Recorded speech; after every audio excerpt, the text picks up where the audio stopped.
बिल्कुल नॉर्मल तरीके से दफनाया जाता है, जैसे एक आम औरत एक मर्द को दफनाया जाता है वैसे इनका जनाज़ा होता है। लेकिन एक दुख की बात है कि ख्वाजा सराओं के जनाजे में बहुत कम लोग होते हैं। अब वो जाना जो है ना वो अच्छा नहीं समझते, अपनी तौहीन लोग अच्छा नहीं समझते, अपनी तौहीन समझते हैं। जो हमारे अपने फील्ड के लोग होते हैं वो फिर तदफीन करते हैं, और फिर जो आलिम होता है, आपको पता जो हमारे उलमा हैं, आबिल इस्लाम की हदीस है जिसका मफ़हूम है कि वो मेरे दीन के जो अम्बिया हैं उनके वारिस हैं, अम्बिया के वारिस हैं। तो आलिम दीन आते हैं, मौलवी आता है, वो जनाज़ा पढ़ाता है जैसे नॉर्मल सबका होता है। तो लेकिन दिल दुखता है कि इलाके के लोग, मोहल्लेदार या कुछ आसपास के जो जानने वाले होते हैं, इवन के जो उनके साथ बैठने उठने वाले लोग होते हैं, जो उनको रोज़ाना मिलते हैं, आते जाते उनके पास टाइम गुजारते हैं, बैठते हैं, वो भी जनाज़ा पढ़ना पसंद नहीं करते। तो यहाँ पर आके बड़ा दिल दुखता है कि ऐसा नहीं होना चाहिए, क्योंकि जज़ा खैर जज़ा सज़ा अल्लाह ने देनी है, इंसान को हक़ नहीं है किसी को जहन्नमी किसी को जहन्नमी करार देने का और किसी को जन्नती करार देने का। तो जनाज़ा पढ़ना चाहिए, जाना चाहिए। इन लोगों को पैगाम देना चाहूँगी कि खुदारा ऐसा ना किया करें, ये भी अल्लाह की मखलूक है। हर इंसान गलती का पुतला है, गुनाहगार है, तो जज़ा सज़ा अल्लाह देने वाला है। तो आपको जाना चाहिए इनके जनाज़ों पर भी। तो दूसरा मौलाना एक ये भी यहाँ पर मेरे ख़्याल है इस वजह से भी ये सवाल उठते होंगे कि जब ये फ़ौत होते तो ये इनकी बॉडी किधर जाती है। ये भी मोहल्ले अहले इलाके वालों के जहन में जाते हैं, जहाँ से ये सवाल आता है उनके जहन में कि रहता यहाँ था लेकिन पता नहीं कहाँ ले गए, कहाँ चले गए। तो मौलाना मैं आपको बता दूं, जैसे अब मेरी फैमिली है फैसलाबाद, मेरी रहाइश है सरगोदा, ऐसे बहुत सारे हैं कि जो इस्लामाबाद उनकी रहाइश है और वो कराची रहते हैं, कोई कराची के हैं और वो इस्लामाबाद रहते हैं, फैमिली उनकी उधर है।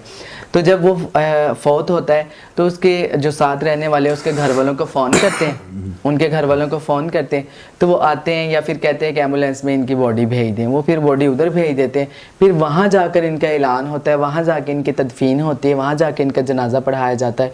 तो ये वाले अहले इलाके वाले हैं जहाँ पर उसने सारी ज़िंदगी गुजारी, ये कहते हैं कि उसकी बॉडी किधर गई।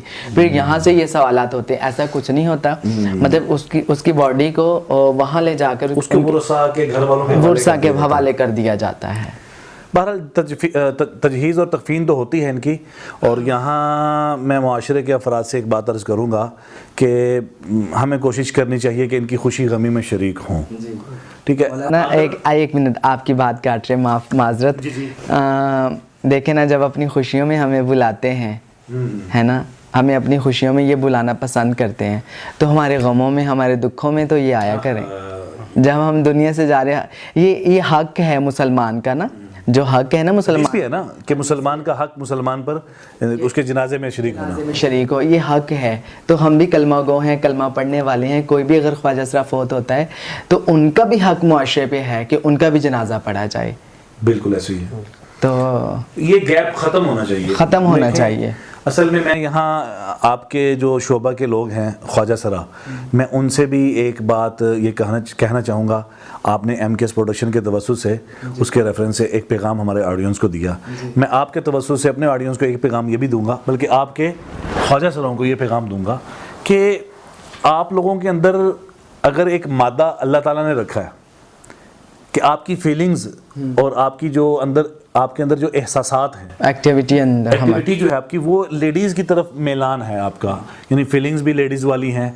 तो यहाँ ये बात भी जहन में रखिएगा कि ख्वाजा सरा बुनियादी तौर पर होते तो वो मर्द हैं, लेकिन उनकी फीलिंग्स अगर अल्लाह की तरफ से ऐसी आ चुकी है तो उन फीलिंग्स और एहसासात को हम बुनियाद बनाकर हम इनसे नफ़रत नहीं कर सकते, बल्कि हम इनको अपने करीब करके, दीन के करीब करके, हम इनको थोड़ा सा अल्लाह के करीब करके अगर हम इनकी लौ अल्लाह के साथ लगा दें तो ये बहुत बड़ा एक ज़ख़ीरा आखिरत होगा। बिल्कुल मौलाना ये देखें आप कि इनमें एक ये मैं हमेशा कहती हूँ मौलाना, मैंने कभी भी, कोई शराबी है ना वो कभी इकरार नहीं करेगा कि शराब पीना हराम है या गलत है, नहीं सही है।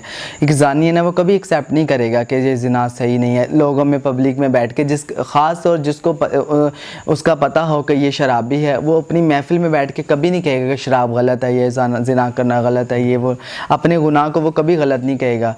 और मौलाना ये अल्लाह की तरफ से अल्लाह ने मुझे ये दिया है, मैं हमेशा कहती हूँ कि ये हमारे इस्लाम में जायज़ नहीं है। डांस हमारे इस्लाम में जायज़ नहीं है।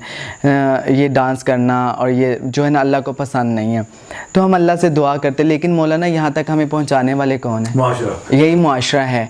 मतलब कि जब हमारे बोलने में, चलने में, हमारे उठने बैठने में ये नुक्स निकालते हैं ना मौलाना, हमारी फील्स को इतना हर्ट किया जाता है ना, हमें रौंद के रख दिया जाता है कि हमें कुछ भी नहीं समझा जाता। हमें इतनी गिरी हुई हकारत की नज़र से देखते हैं ना। इवन के घर वाले भी कहते हैं कि भाई कहते हैं ना, भाई के साथ हमें जाना है बाज़ार में शॉपिंग करने, तो भाई कहेगा दूसरे सबको ले जाना, मैंने तुझे नहीं लेके जाना। अपने वो इंसर्ट समझते हैं। हालांकि मौलाना देखो, एक आम मर्द है, वो ये इस तरह का गेटअप करके दिखाए या वो ऐसे फीलिंग्स अपनी शो करवा के दिखाए, ये तो कुदरती फीलिंग्स होती हैं। लेकिन इस हमारे साथ नफ़रत इतनी की जाती है, हर तरफ से हमें नफ़रत का जो निशाना बनाया जाता है, फिर हम मजबूर हो जाते हैं वहीं पे चलते के साथ हर ख्वाजा सरा को लोग बुराई की नज़र से इसलिए देखते हैं कि ये लोग हैं बुरे हैं। हालांकि हाँ जी, तो मौलाना एक बात ऐड करूँ मैं। हमारे एक दोस्त हैं अबू हुरैरा, अक्सर लोग जानते होंगे, तो सोशल मीडिया पर भी उनका चैनल है ट्रांसजेंडर बैक टू इस्लाम, बड़ा खूबसूरत नाम रखा है चैनल का उन्होंने। तो मैंने ज़िंदगी में पहली मर्तबा उससे ये जुमला सुना, महक अदनान, मैंने ये जुमला ज़िंदगी में पहले कभी किसी से नहीं सुना था, लेकिन जब मैंने ये जुमला सुना मेरे दिल पर ऐसे लगा, उस दिन के बाद मेरे दिल में अगर कोई रत्ती बराबर भी इस शोबे के बारे में कोई एक नफ़रत थी, अल्हम्दुलिल्लाह वो निकल चुकी है। देखें, मैंने पिछली पॉडकास्ट में ये बात कही थी कि हमें जुर्म से नफ़रत है, मुजरिम से नहीं। ये पुलिस वालों का जुमला है, हर गाड़ी पे लिखा होता है। अगर इस असूल को हम सामने रखें तो इंशाल्लाह सारे मसाइल हल हो जाएंगे। जुमला क्या था? अबू हुरैरा ये अब बयानात में अक्सर ये बात कहा करता था कि मूरत होना ऐब नहीं है। ओह होए, दिल को चीर के रख दिया इस जुमले ने। मूरत होना ऐब नहीं है, बदकार होना ऐब है। असल तो कमाल ये है कि जो बंदा इस फील्ड में है उसके अंदर फीलिंग्स, एहसासात वही हैं जो लेडीज़ वाले हैं, जिसकी वजह से वो ख्वाजा सरा बना है। वो इन फीलिंग्स और एहसासात के बावजूद बदकार नहीं है, ये उसकी विलायत है।